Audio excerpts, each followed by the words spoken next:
Komandan juga memberikan doa kepada Chuyun, semoga Chuyun bisa mencapai kesuksesan pasukan penembak serigala yang lebih besar lagi di medan perang.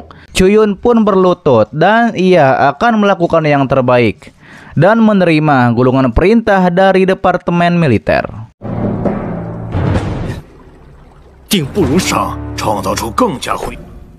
Kemudian diperlihatkanlah ada seorang pria yang membawa kampak.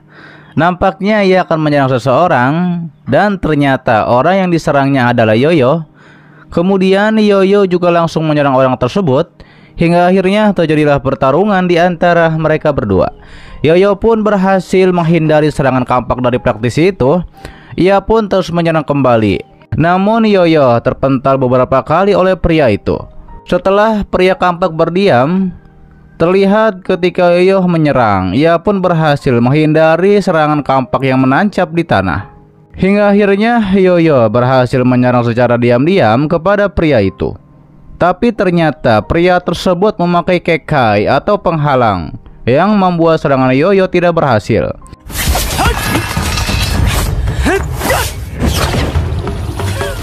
Ketika itulah Nona Hua yang berada di belakang pohon, ia pun berlari ke arah pria tersebut dengan kekuatannya dan Nona Hua pun berhasil menghancurkan penghalang pria itu.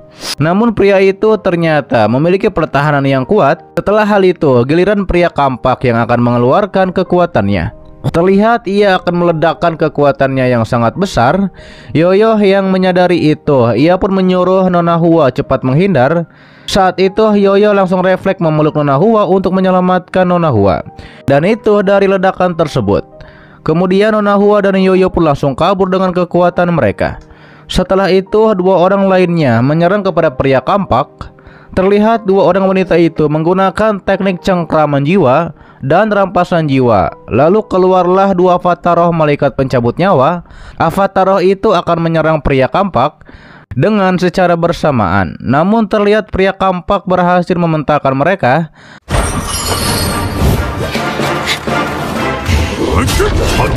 Akan tetapi pada akhirnya ia pun tertangkap oleh dua avatar roh itu.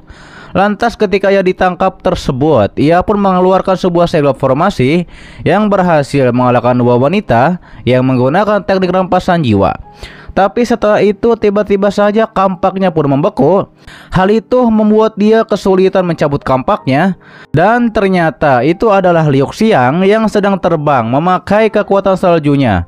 Ia pun berselancar dengan santai seperti di area yang banyak salju. Liu Xiang juga menginjak kampak milik pria tersebut, yang membuat pria itu nampaknya sangat marah kepada Liu Xiang.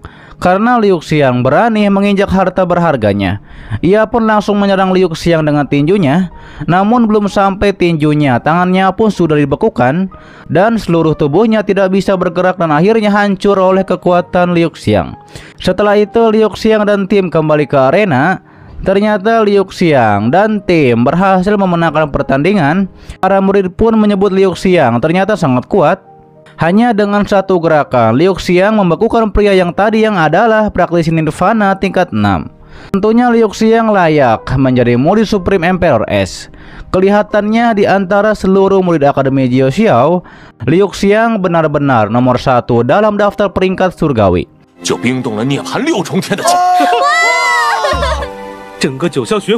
Tidak lama muncullah seseorang yang bertanduk dan ia adalah Supreme Emperor Kayu. Ia mengatakan ia tidak menyangka usia masih 20 tahun tapi mampu menggunakan bakat dari nadi 9 embun, yaitu pada tingkat yang sangat kuat. Bahkan praktisi dengan usia dan teknik yang sama tidak bisa dibandingkan dengan Liu Xiang. Asalkan diberi waktu yang cukup, pasti akan menjadi Supreme ke-6 umat manusia. Sedangkan Liu Xiang bertanya-tanya apakah ini ilusi dikarenakan ia dibicarakan oleh seseorang. Sementara itu, guru Liu Xiang sendiri yaitu Supreme Emperor S sedang berkultivasi. Ia mengatakan Supreme Emperor Kayu Roh dari Akademi Kingshan telah datang dan kenapa Supreme Kayu masih bersembunyi. Akhirnya Supreme Kayu menunjukkan dirinya sembari mengatakan ia tidak menyangka Supreme Emperor S telah berkembang pesat.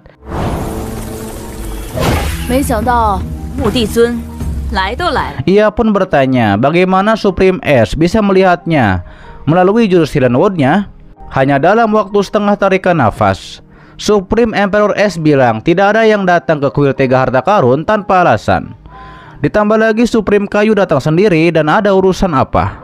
Namun Supreme Kayu menyampaikan ia datang hanya ingin menemui Supreme Emperor S karena mereka sudah saling mengenal selama puluhan ribu tahun. Dengan dingin Supreme S mengusir Supreme Kayu karena mereka sekarang sudah bertemu. Hal itu pun membuat Supreme Kayu tidak menyangka ia diusir padahal baru saja mereka bertemu. Tapi Supreme Emperor S menegaskan jika tidak memberitahu ia alasan yang sebenarnya mengapa Supreme Kayu datang ke sini, maka ia akan mengusir siapapun itu.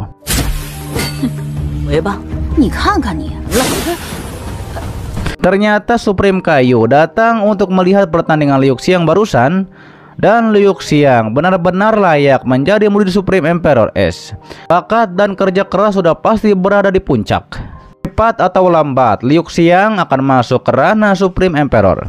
Setelah mengetahui Supreme Kayu ingin melamar Liu Xiang, Supreme S langsung menyerangnya. Supreme Emperor S bilang dia pikir Supreme Kayu setidaknya orang yang stabil.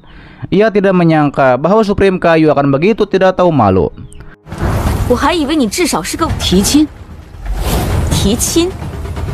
Karena Supreme Kayu ingin melamar Liu Xiang. Karena Liu Xiang baru berusia 20 tahun. Bagaimana bisa Supreme Kayu mengatakan itu? Supreme Kayu menjelaskan ia datang untuk melamar Liu Xiang untuk cicitnya bernama Dong Fangxiu. Akhirnya Supreme Kayu tidak akan berbicara setengah-setengah. Ia ingin usulan lamaran. Di antara kita 5 Supreme Emperor S ada banyak ketegangan dan konflik.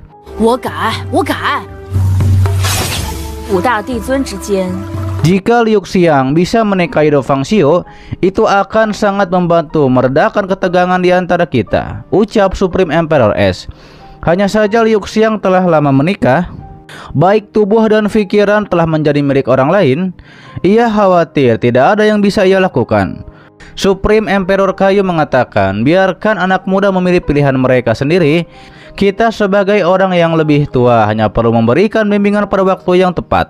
Supreme Emperor S menegaskan itu semua terserah pada Liu Xiang untuk memutuskannya.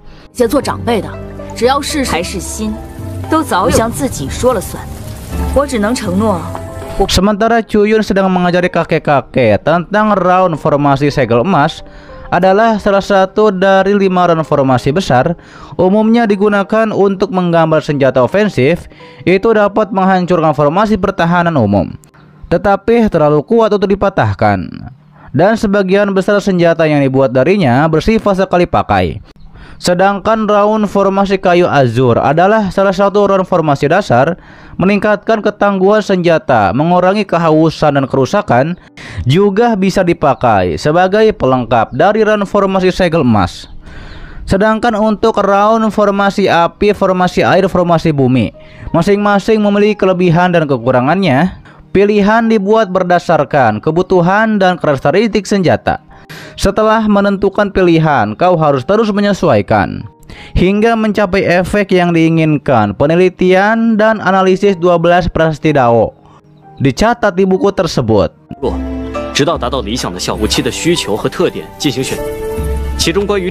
Pada bagian round formasi, kalian harus fokus pada apa yang telah kalian pelajari, yaitu sejak tes terakhir. Kekuatan badai panah baja tajam memang luar biasa. Selanjutnya, Chuyun akan menyerahkan peningkatan senjata lainnya kepada kalian. Salah satu kakek bilang tidak masalah, dia jamin akan menyelesaikan tugas ini. Setelah itu Chuyun pergi dan duduk. Ia mengatakan apa yang terjadi hari ini karena kelopak matanya terus berkedip. Guman sekarang masih belum tiba di jurang tanpa angin. Di Pulau Tianggong mereka memproduksi senjata seperti biasa. Apalagi yang telah Chuyun lupakan. Karena Chuyun tidak ingat, mungkin itu tidak penting, sebaiknya ia kembali mengerjakan roundnya. Oke guys, itu adalah dari Donghua yang berjudul Spirit Source of Right part ke-58-nya di season 4 kali ini. Untuk pas selanjutnya akan diupdate setelah episode barunya muncul, oke? Terima kasih buat kalian yang menonton sampai detik ini dan selalu support channel admin. Sehat-sehat berkalian semua dan jangan lupa di subscribe. agar kalian tidak ketinggalan setiap notif berikutnya. Loncengnya juga dipencet, oke? Agar kalian tidak ketinggalan setiap video baru lainnya. Dan sampai jumpa kembali di video selanjutnya. Till next time and bye bye. Assalamualaikum warahmatullahi wabarakatuh.